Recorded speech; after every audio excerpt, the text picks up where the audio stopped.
반갑습니다, 여러분. 유튜브 대표 스포츠토토 전문 분석위원 이준우입니다. 제가 평생 무료로 운영하는 무료 가족방에 많이들 참여해주시고 여러분들이 믿고 따라와 주시고 계십니다. 자만하지 않고 항상 처음과 같은 마음으로 여러분들의 적중을 기원하며 최선을 다하겠습니다. 스포츠토토를 이기기 위해서 먼저 생각해봐야 할 것이, 여러분들은 왜 돈을 잃는지에 대해서 한번 생각해 보신 적 있으신가요? 이번 편은 돈을 잃는 이유에 대해 말씀드리겠습니다. 스포츠 베팅을 하는 사람들을 길게 살펴보면 수많은 감정 변화들을 볼 수가 있는데, 그중 가장 많은 감정의 표출은 분노입니다. 왜냐하면 장기적인 측면으로 봤을 때 대부분의 스포츠 베터들이 돈을 잃기 때문입니다. 그러다 감정 조절 실패로 대부분 화를 내는 경우가 많습니다. 물론 이러한 현상은 너무나 당연합니다. 그 이유는 애초에 스포츠 베팅이란 시스템이 베터에게 불리하게 만들어졌기 때문입니다. 블랙잭에서 딜러들이 더 많이 웃게 되는 이유와 비슷한 것이라고 할 수 있습니다. 스포츠 베팅에는 주스라는 것이 존재합니다. 흔히 알고 있는 단어의 원뜻과는 다르게 이 존재는 베팅에서 가볍지 않은 역할을 합니다. 이 주스는 베팅 업체가 베터에게 부과하는 일종의 수수료로, 통상 해외 베팅 업체의 경우 총 베팅액의 5에서 10%, 국내의 경우 15%가 주스로 책정됩니다. 바로 이 주스의 존재 때문에 대부분의 베터가 돈을 잃습니다. 예를 들어 동일한 전력을 갖고 있는 A팀과 B팀의 경기에 베팅 업체가 다음과 같은 배당률을 책정했다고 해보겠습니다. A팀의 배당률 2.0, B팀의 배당률 2.0. 한 사람이 팀 A에 1,000원을, 다른 한 사람이 B팀에 1,000원을 각각 베팅했다면 베팅 업체의 예상 수익은 얼마가 될까요? 게임 결과와 상관없이 베팅 업체의 수익은 0원이 될 겁니다. 수익과 손실이 정확히 일치하기 때문입니다. 확률과 배당률의 시점에서 보면 이것은 게임 참가자들에게 매우 공평한 게임입니다. 하지만 영리를 목적으로 운영되는 베팅 업체는 위와 같은 배당을 책정하지 않습니다. 주스가 빠졌기 때문입니다. 위의 배당률에 주스를 책정한다면 결과는 다음과 같습니다.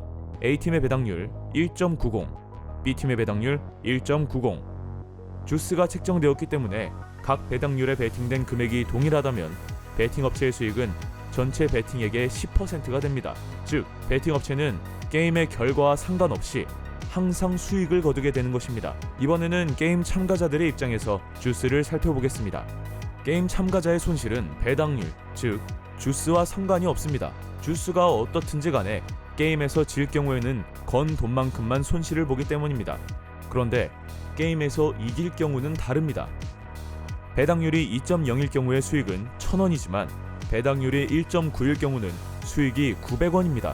이것은 사실상 손실에 가깝다고 볼 수 있습니다. 본래 받아야 할 1,000원이라는 배당금이 900원이 됐다는 것은 100원의 손실을 의미하고, 장기적인 관점에서 게임 참가자는 매 게임당 100원씩을 잃는 것과 같습니다. 게임의 결과와 상관없이 말이죠.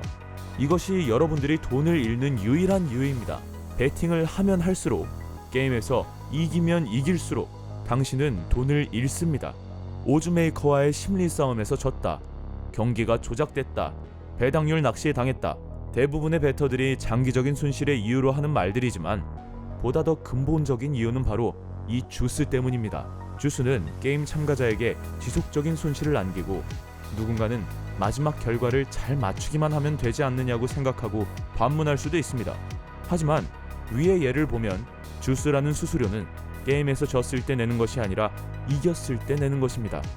즉, 게임의 결과와 상관없이 주스는 이미 당신에게 부과되는 것이죠.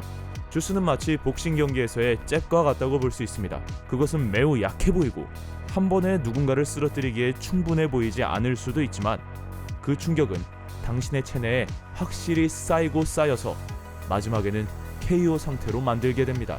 여기서 펀치 드렁크가 되지 않고 카운트 전에 일어서려면 잽, 즉 주스를 확실히 파악하고 그것에 대한 대비책을 갖는 수밖에 없습니다. 다시 말해 스포츠 베팅 전략의 가장 큰 핵심은 이 주스에 얼마나 효과적이고 전략적으로 대항하느냐입니다. 그래서 저는 토토 베팅에 있어서 이 주스를 파악하고 공략하기 위한 기초 지식과 전략을 중점적으로 다루고 있습니다. 현 시점에 존재하는 국내 베팅 환경에서는 어떠한 베터도 장기적으로 이길 수 없습니다. 하지만 피해를 최소화하면서 베팅하는 법과 적중을 높이는 방법은 분명히 존재합니다. 그 해법들을 차근차근 여러분들에게 알려드리도록 하겠습니다. 첫 번째로 확률과 기대값이 있습니다.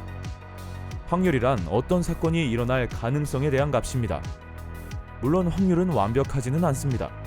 신이 아닌 이상 모든 가능성을 헤아리고 정확하게 수치화하는 것은 불가능하기 때문이죠. 하지만 완벽하지 않다는 것이지 어떠한 판단을 내려야 할 때 가장 쓸모있는 도우미 중 하나입니다. 종이박스 안에 100개의 공이 들어있고 검은 공이 90개, 흰 공이 10개라고 했을 때 공을 뽑아 색깔을 맞추는 게임이 있다면 당연히 검은 공을 택하는 게 맞출 확률이 더 높겠죠. 이 다음엔 여러분이 검은 공을 뽑은 후 종이박스 안에 69개의 흰 공을 추가했다고 했을 때 이제 종이박스 안에는 검은 공 89개와 흰 공 79개가 있다고 하면 여러분들은 어떤 공을 선택하시겠습니까? 여전히 대부분은 검은 공을 선택할 것입니다. 아직 검은 공이 더 많고 확률이 높으니까 당연한 이야기일 수도 있지만 이것이 실제 게임이라면 흰 공을 선택하는 사람이 과반수 이상일 것입니다. 하지만 스포츠 토토에 있어서는 좀 더 다르게 생각해 볼 필요가 있습니다. 전 게임에서 검은 공이 나왔으니 이번에는 흰 공일 거야. 느낌상 흰 공이 나올 것 같아와 같은 이유로 많은 사람들이 흰 공을 선택할 텐데 이는 지는 베터의 전형적인 모습입니다. 카드 게임류를 제외한 대부분의 베팅 게임은 독립 변수의 속성을 가집니다. 게임의 히스토리에 연관성이 없다는 말입니다. 다시 말해 전 게임이 이번 게임의 결과에 영향을 미치지 않는다는 이야기입니다. 스포츠 베팅 역시 마찬가지로 독립 변수 게임으로서 취급해야 합니다. 전에 졌으니까 이번엔 이기겠지와 같은 사고방식은 절대 좋지 않을 뿐더러 확률도 떨어집니다. 모든 베팅 게임은 독립 변수라는 것을 명심하고 운에 기대기보다는 확률과 분석으로 게임을 하는 습관을 길러야 이기는 베터로 거듭날 수 있음을 항상 명심하셔야 합니다. 이 영상을 보시는 분들 모두 이기는 베터가 될 때까지 항상 저 이준우가 함께할 것을 여러분들에게 약속드립니다. 감사합니다. 영상이 많은 도움이 되셨나요? 저는 이런 노하우들을 알기까지 엄청난 시간이 걸렸습니다. 하지만 여러분들은 저처럼 고생하지 않았으면 하는 바람으로 모든 노하우와 베팅법들을 모두 공개하겠습니다. 아직 늦지 않았습니다. 저 이준우는 항상 여러분들을 기다리고 있습니다. 어서 오셔서 조금이라도 도움이 되셨으면 좋겠습니다. 그럼 기다리고 있겠습니다. 감사합니다.